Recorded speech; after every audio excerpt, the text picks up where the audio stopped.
Bonjour mes amis, aujourd'hui on va faire cette émission en français, en langue française. On va pas la faire en bambara parce que le but de l'émission c'est pour que les autorités algériennes puissent comprendre le message qu'on a à leur passer. Il faut que les autorités algériennes comprennent quelque chose. À chaque fois qu'elles vont sortir dire des choses sur le Mali, nous les Maliens on va sortir et on va les répondre. C'est important qu'ils comprennent cela. Ok? L'Algérie est un pays, le Mali est un pays.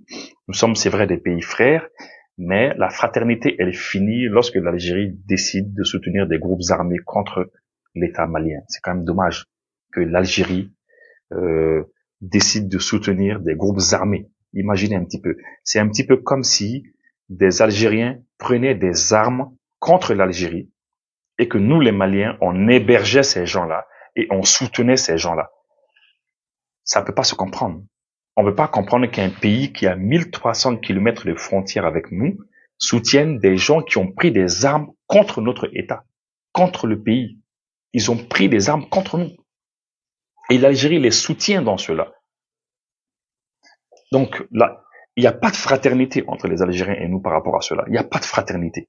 Il faut comprendre cela. Il faut comprendre cela. Voilà. Donc maintenant, on a vu un article dans un journal algérien qui s'appelle l'Algérie aujourd'hui. Voilà. Maintenant, il y a des propos qui ont été tenus visiblement par le président Tebboune et on va tenter quand même d'y apporter des réponses. La situation dans la région du Sahel est une préoccupation majeure pour l'Algérie et une source de menace pour toute la région. Voilà. Et le titre de l'article, c'est Alger garde la main tendue au Mali. Bon, quand on met un titre comme ça, je ne sais pas si c'est les autorités algériennes qui ont demandé un titre comme ça ou bien si c'est les journalistes, je sais pas. Mais en tout cas, ce titre-là, main tendue, nous on n'a pas besoin de main tendue de l'Algérie. Hein. On n'a pas besoin de main tendue d'un pays qui passe son temps à soutenir des gens qui ont pris les armes contre nous. Hein. Voilà. Donc ils disent qu'ils sont préoccupés par toute la zone, par tout le Sahel et toute la zone qui est infestée de terroristes. Quand on soutient les terroristes hein, et après on dit que on est préoccupé par le terrorisme dans le Sahel, c'est un peu contradictoire quand même. Hein. Et c'est tout naturellement que le président de la République, Abdelmadjid Tebboune, a évoqué la problématique lorsque la question lui a été posée par le journal L'Opinion, plus précisément sur le Mali, dont les autorités ont provoqué une détérioration des relations avec l'Algérie. Voilà. Ouais, parce qu'il y a un journal qui s'appelle L'Opinion. Apparemment, la question a été posée à Tebboune, le président algérien. Voilà, et puis il a dit qu'il est préoccupé par ce qui se passe chez nous, etc.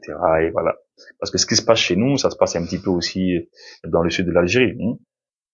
Et je précise que c'est un article qui est récent, hein, c'est fait le 4 février 2025.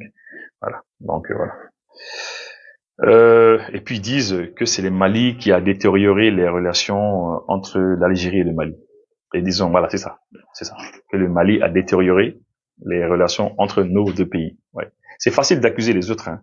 C'est facile de dire que c'est à cause du Mali, que les relations ne sont pas bonnes entre l'Algérie et le Mali. Non, c'est pas à cause du Mali. C'est important que le monde entier comprenne cela. Tous ceux qui comprennent français, c'est important qu'ils comprennent cela.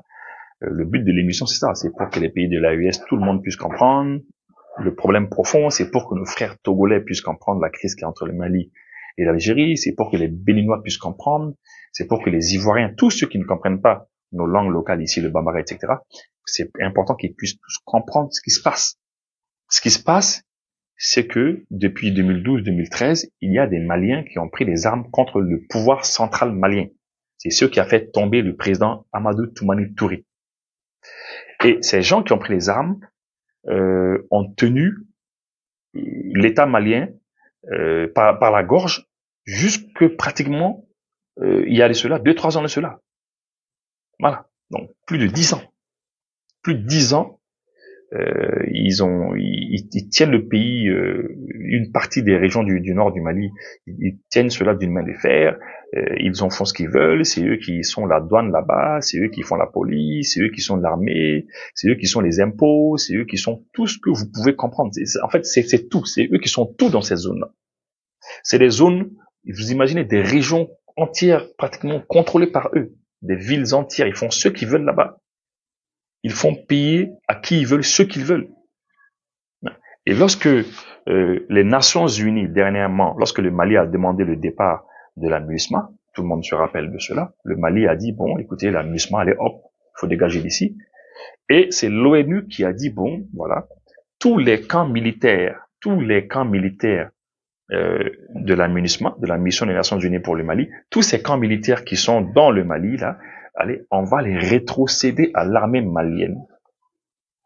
Et il se trouve que les militaires, les camps militaires des Nations Unies étaient dans des zones, étaient dans des endroits qui étaient contrôlés totalement par ces groupes armés terroristes. Ouais, oui, c'est ça. Et lorsque l'ONU a pris une résolution, on dit, bon, c'est bon, il n'y a pas de problème. Donc, on va remettre tous ces endroits-là à l'armée malienne. Mais c'est de bonne guerre que l'armée malienne aille récupérer ces territoires. Et lors du passage maintenant, lorsque l'armée malienne a voulu récupérer ces territoires, eh bien, ces groupes armés se sont opposés. Donc, ça veut dire qu'ils se sont même opposés aux résolutions de l'ONU, à la résolution de l'ONU, du Conseil de sécurité. Parce que le Mali n'est pas parti comme ça à Ber, à Bamba, je sais pas, à Tombouctou, à Gao, à Tessalit, dans toutes ces zones-là. On n'est pas parti comme ça et pour aller tirer sur les gens à tue-tête, non. Ils ont pris le contrôle de ces régions et c'est eux qui contrôlaient tout, toute l'administration, c'est eux qui faisaient tout là-bas. Et l'État ne profitait absolument de rien du tout. Mais tous les jours, tout le monde crie l'Algérie qui était médiateur dans cet accord d'Algérie. Tout le monde criait oui, le Mali est indépendant, le Mali est indivisible. Mais pourtant, sur le terrain, le Mali, il y a des parties du territoire malien qui n'appartiennent pas au Mali. Il y a beaucoup de parties qui n'appartiennent pas au Mali puisque ça appartient à des groupes armés terroristes qui font des bandits. Ce sont des bandits organisés.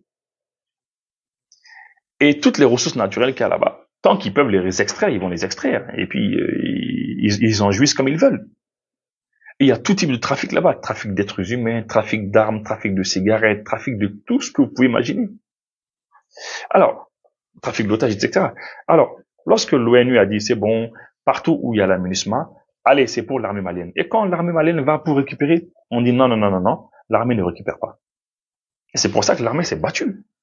Et on remercie nos partenaires russes qui nous ont beaucoup aidés.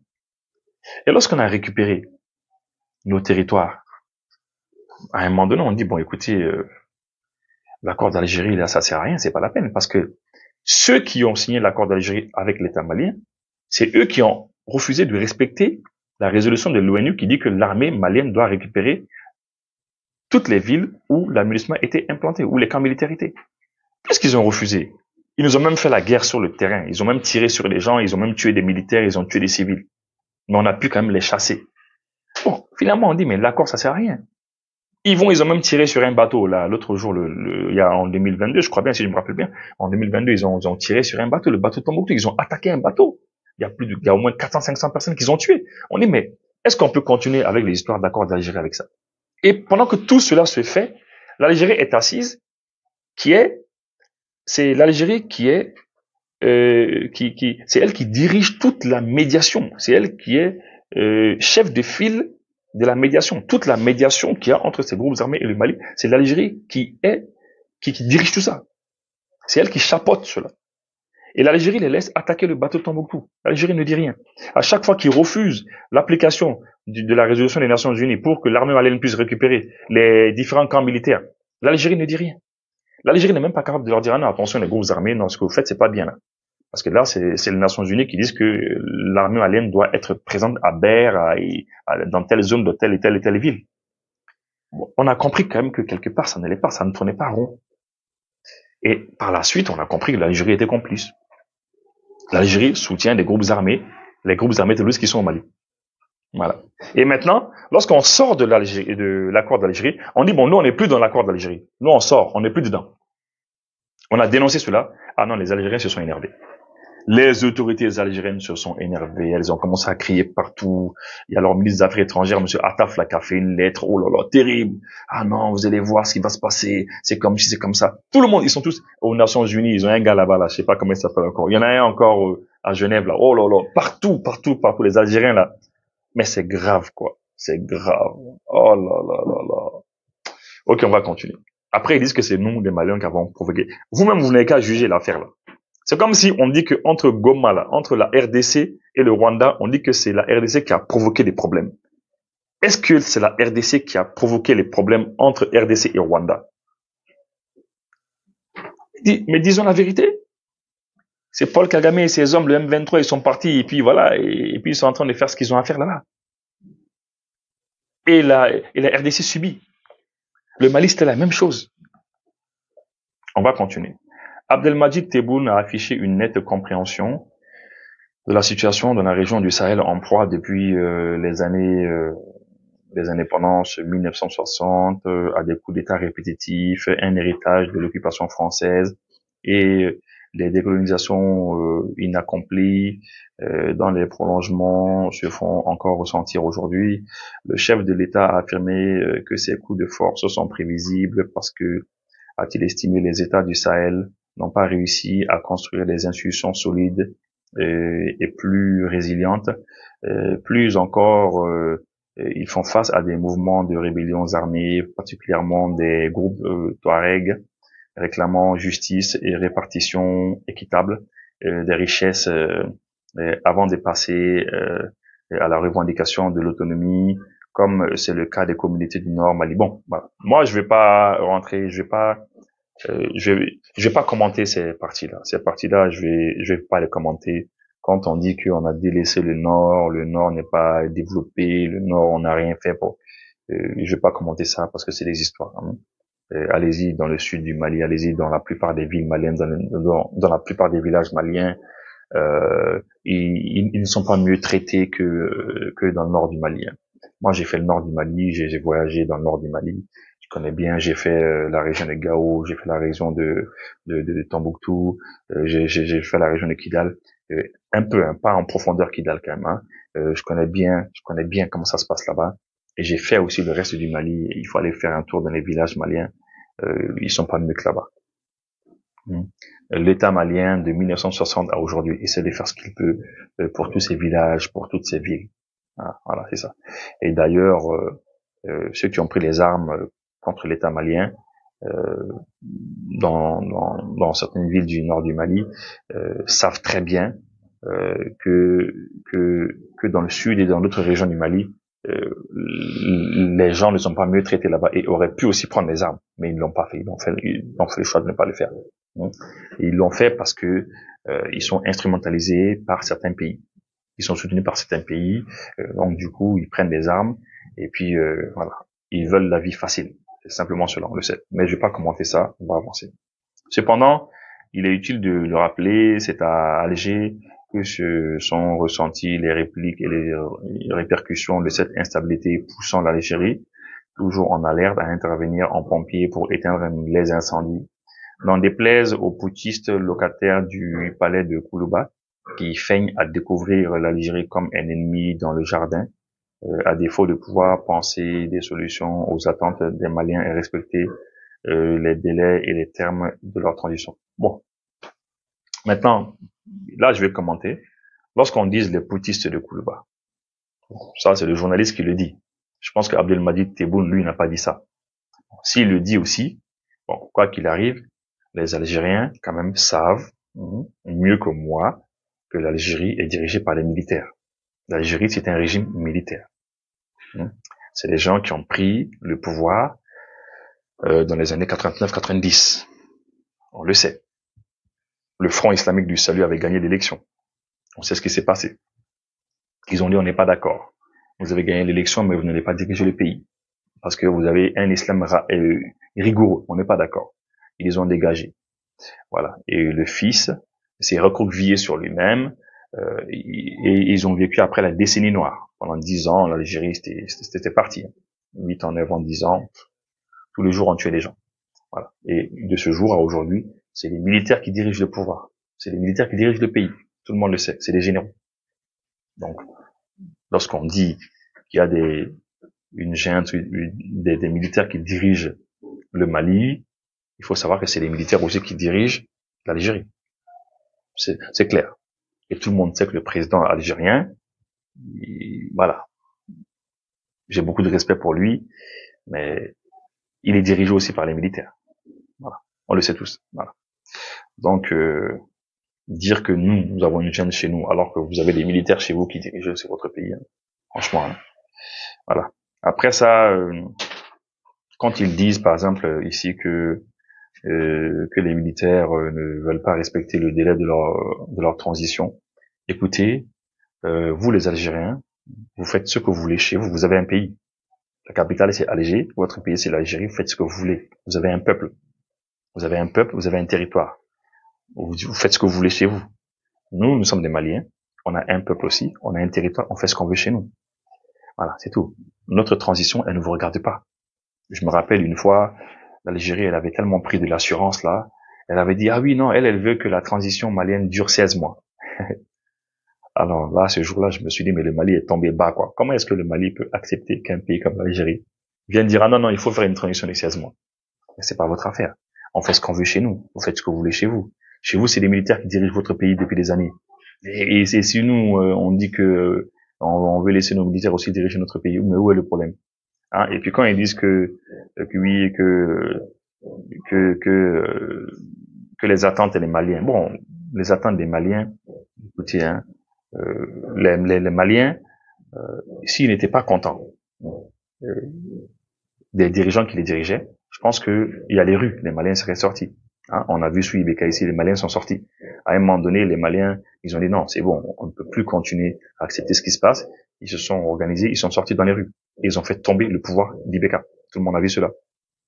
Personne ne peut arrêter un peuple. Personne ne peut tuer tout un peuple. Personne ne peut passer son temps à menacer tout un peuple. Non, c'est pas possible. Tout le temps, non. Donc si la population n'était pas d'accord par rapport à ce qui se passe, la population l'aurait manifesté. C'est quand même clair. Voilà, ça il faut quand même le dire. Voilà. Pensez maintenant que les militaires sont en train de menacer les gens et c'est ce qui fait que les gens sortent pas. Non, c'est pas ça. C'est pas ça. Les gens en fait, ce qu'ils aiment bien chez ces militaires-là, c'est que les militaires sont en train d'acheter beaucoup d'armes, beaucoup d'armements, et ils sont en train de chasser les groupes armés de notre territoire. C'est pas facile, c'est dur pour eux, mais ils sont en train de le faire. Et c'est la raison pour laquelle l'écrasante majorité de la population malienne, et je le répète, l'écrasante majorité de la population malienne supporte ce régime. C'est clair. Même les opposants le savent. Tout simplement parce que ce régime a décidé d'intégrer quelque chose dans leur gestion. C'est la souveraineté du pays, en achetant des armes, en formant les militaires et en les envoyant au combat. C'est ça, hein.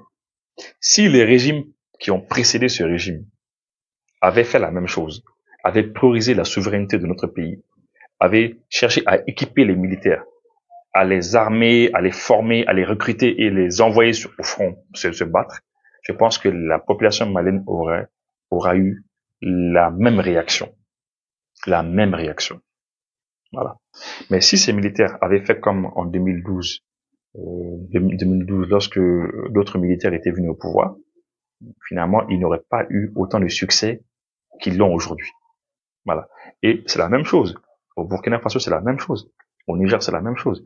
Tous ces militaires-là, tous ces régimes militaires ont beaucoup de succès parce que c'est des centaines, c'est pratiquement tous les 4 mois, 6 mois, c'est des centaines et des centaines de kilomètres de véhicules militaires qui rentrent dans notre pays, avec des armes, des drones et tout le matériel qu'il faut pour qu'on puisse quand même sortir la tête de l'eau.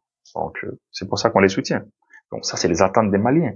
Alors, lorsque vous parlez d'attentes des Maliens, là, les attentes des Maliens, mais quelqu'un qui n'a pas de sécurité, il peut espérer quoi? Moi, par exemple, je suis là en train de faire cette émission comme ça, mais c'est parce que je suis en sécurité. Parce qu'il y a des militaires qui sont là, qui sécurisent mon pays. Sinon, vous pensez que j'aurais pu m'asseoir comme ça, sous la lumière, là, en train de faire mon émission tranquillement? Non, la première attente d'un être humain, c'est d'abord la sécurité. Et après ça, maintenant, et on pense aux autres. Voilà.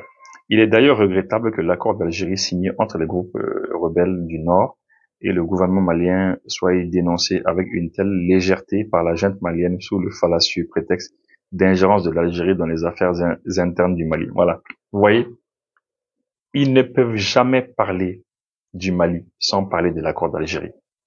Je l'ai déjà dit dans mes émissions précédentes. L'Algérie tenait plus à l'accord d'Algérie que les groupes armés même que l'Algérie soutient ici au Mali. Wallahi, je vous le jure. C'est incroyable. Je n'ai jamais vu un pays qui soutient, qui aime plus l'accord d'Algérie là que eux-mêmes. Mais c'est quand même grave. Moi, au départ, je croyais que la France même tenait plus à l'accord d'Algérie que l'Algérie. Mais on se rend compte par la suite que la France même ne tient pas autant que cela à l'accord d'Algérie par rapport à l'Algérie. Même si la France y tient, mais c'est pas autant que l'Algérie. Vous imaginez un petit peu un accord qu'on fait entre nous, entre l'État malien et des groupes armés en 2015. On signe un accord, on dit bon, c'est bon, vous déposez les armes, en 60 jours, on vous intègre, on arrête la bagarre, on fait ci, on fait ça, on essaie de se développer. Hein? Et l'Algérie tient plus à cet accord-là. À chaque fois, il parle de l'accord d'Algérie, qu'on a dénoncé cela avec légèreté, qu'on a fait ci, qu'on a fait ça, parce que l'accord d'Algérie les arrangeait. Je vous l'ai dit la dernière fois. Et ce que je vous ai dit la dernière fois là, c'est en train de ressortir dans ce texte-là. En fait, l'Algérie a des intérêts dans le nord du Mali. Ces intérêts-là, l'Algérie, au lieu de venir négocier avec l'État malien, au lieu de venir discuter avec l'État malien, au lieu de leur dire, bon, écoutez, l'État malien, vous savez, en 2007, lorsque le président ATT était là, nous, l'Algérie, bon, à travers son attraque, on a fait des recherches pétrolières, on a vu que bon, il y a des fortes potentialités, voilà, dans tel et tel endroit du Mali, notamment dans la zone de Taoudéni, le bloc 20, il y a ceci, il y a cela. Bon, nous, l'Algérie, on a investi tant de milliards. Bon, vraiment, on aimerait maintenant voir comment est-ce qu'on peut faire, comment on peut profiter de cela, tel qu'au Niger, ils ont fait des recherches aussi pétrolières là-bas, et puis ils sont en train de voir comment ils peuvent profiter de cela. C'est ça le vrai problème. Au lieu de venir discuter de cela, parce que lorsque l'Algérie avait fait ces recherches-là dans les années 2007, 2008, 2009, après par la suite, eh bien, il y a des pays qui ne voulaient pas que l'Algérie puisse profiter d'éventuels pétroles du Mali. Parce que l'Algérie s'est toujours dit qu'il y a du pétrole au Mali, parce que au niveau de la frontière avec l'Algérie, du côté algérien, il y a du pétrole là-bas. L'Algérie exporte du pétrole là-bas. Alors, ils se sont dit, bon, quoi de plus normal, en se disant que bon, si de ce côté de la frontière en Algérie, il y a du pétrole, donc de l'autre côté malien aussi, il doit y avoir du pétrole, en principe. Puisque c'est juste une frontière qui est entre nous, mais en principe, il doit y avoir. Donc, l'Algérie a eu l'autorisation à travers le président ATT, etc. Et ils ont commencé à faire des recherches. Mais il y a des pays, tels que la France, les États-Unis à l'époque, qui ont su que bon, c'était possible qu'il y ait du pétrole et l'Algérie allait profiter de cela. Il y a des pays qui ont empêché l'Algérie d'exploiter ce pétrole-là. Ils ont dit non, ils sont pas d'accord. Et quand ces pays ont dit ils sont pas d'accord, eh bien, ils ont cherché des terroristes, des groupes armés terroristes un peu partout. Ils sont venus et ils ont tout gâché. Mais s'ils ont tout gâché, après il y a eu 2010, 2011, 2012, le coup d'État contre ATT, etc. Mais l'Algérie, là, aujourd'hui qu'il y a des militaires qui sont au pouvoir, mais venez les voir, il y a des autorités. Venez discuter avec eux.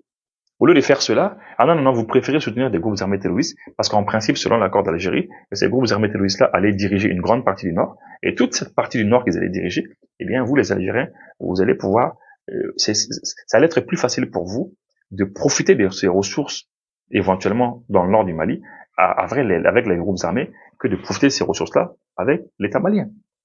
C'est plus facile de négocier avec des terroristes, et de leur dire, écoutez, c'est nous l'Algérie qui vous avons soutenu, il y a tel bloc et tel bloc ici, là, on voulait l'exploiter. C'est plus facile de faire avec des groupes armés terroristes que de le faire avec l'État malien. Mais quand même, lorsqu'on est un État sérieux, il faut venir traiter avec l'État malien directement. Vous ne le faites pas, et vous préférez parler de l'accord d'Algérie, et puis nous distraire ici, là. On va y aller. Il est d'ailleurs regrettable que l'accord d'Algérie, il parle de l'accord d'Algérie, voilà, on y va, hein. Par-delà le volet lié à l'arrêt des hostilités obtenues à Alger en 2015, l'Algérie s'est engagée dans ce processus à accompagner un plan de développement pour les régions du Nord. Oui, que à travers l'accord d'Algérie, etc., l'Algérie s'est engagée dans ce processus à accompagner un plan de développement pour les régions du Nord pour plusieurs millions de dollars. Non. Donc l'Algérie s'est engagée avec plusieurs millions de dollars qu'ils veulent injecter dans le Nord pour développer les régions du Nord. Franchement, moi, je sais pas, ça c'est quel développement qu'ils veulent faire ici. Hein. Voilà. Ça c'est quand même étonnant. Ça, peut-être que il faut qu'ils donnent des précisions par rapport à cela. Hein. Comment est-ce que l'Algérie s'est engagée dans le processus de l'accord d'Algérie et puis ils veulent mettre plusieurs millions de dollars dans le développement du Nord. Je sais pas. Ça, il faut bien qu'on comprenne ce qu'ils veulent faire. Il faut bien qu'on comprenne ça quand même. Hein. Ce que feint d'ignorer ou ignore la junte au pouvoir à Bamako. Donc, ouais, non, que à travers l'accord d'Algérie, bon, l'Algérie s'est engagée à développer à coût de millions de dollars dans le nord du Mali, et puis que bon, que voilà, donc il y a les militaires qui sont au pouvoir qui font semblant d'ignorer cela, quoi. Parce que l'Algérie a juste, à titre de rappel, voilà, à juste titre rappelé, le président Tebboune de l'entretien, il n'y a pas, voilà, bon, que Tebboune dit qu'il n'y a pas de solution sécurité, qu'il n'y a pas de solution uniquement sécuritaire ici au Mali. Bon, voilà, on va passer. L'Algérie ne cherche pas à administrer le Mali. Voilà. Ils disent que l'Algérie ne cherche pas à administrer le Mali. Et le président de renvoyer les Assimi Goïta à leurs incertaines certitudes sur les prétendues intentions de l'Algérie sur le Mali. L'Algérie ne cherche pas à administrer le Mali, et que nous considérons comme un pays frère pour lequel notre main sera toujours tendue. Voilà. Que Tebboune, hein, le président Tebboune, il dit que sa main elle est toujours tendue, que eux ne cherchent pas à administrer le Mali, que faut pas que les Assimi Goïta disent cela. Voilà, c'est ce qu'il dit ici. Voilà. Qui considère le Mali comme un pays frère. Il est également utile de rappeler aux courtes vues, qu'il y a des gens qui ont des courtes vues, ou à l'ignorance des maîtres de Bamako, que l'Algérie avait refusé catégoriquement l'offre de Bamako aux premières années de l'indépendance de lui céder ces régions du Nord. Ah ouais, donc ils disent qu'il y a des gens qui ne voient pas loin, voilà, que aux premières heures de l'indépendance, eh bien que le Mali voulait céder une partie des régions du Nord à l'Algérie. Bon, en tout cas ça c'est des histoires qui racontent. Moi je suis pas au courant de ça, je suis pas au courant de cela. Bien entendu, cette question qui révèle d'un constant principe s'est manifestée avec la présence du groupe de sécurité privée russe Wagner, appelé à la rescousse par Bamako. Ok, d'accord. Donc il parle de Wagner ici. Ok. Il va sans dire qu'une telle présence dérange au plus haut lieu l'Algérie, mais pas la junte de Bamako qui a chassé les troupes françaises, la MINUSMA considérée comme des ingérences pour faire appel à un groupe de sécurité privé de la lointaine Russie pour suppléer les forces militaires maliennes, les FAMA, non préparées et formées à ce type de combat, qui ont connu une déroute au nord du Mali, sans se soucier ni sourciller de sous-traiter sa sécurité. Bon, maintenant par rapport à cela, ce que je voulais dire. Vous savez, il faut que les Algériens comprennent quelque chose. L'Algérie, elle a eu le soutien de certains pays lorsqu'elle traversait des crises. Lorsque l'Algérie elle a été frappée en 1962, lors de la guerre des sables avec le Maroc, lorsque l'Algérie elle a été tapée, les Marocains ont tapé les Algériens. Vous voyez, le Maroc là, c'est un petit pays, mais ils ont tapé l'Algérie. Et il a fallu que le président Modibo Keïta, le président malien Modibo Keïta, essaye de créer à Bamako ici les conditions d'un accord, de la signature d'un accord à Bamako ici. Tout le monde se rappelle de cela. Les gens se rappellent de cela. Et ça, c'est la guerre des sables. Lorsque l'Algérie, entre 1954 et 62, cherchait son indépendance,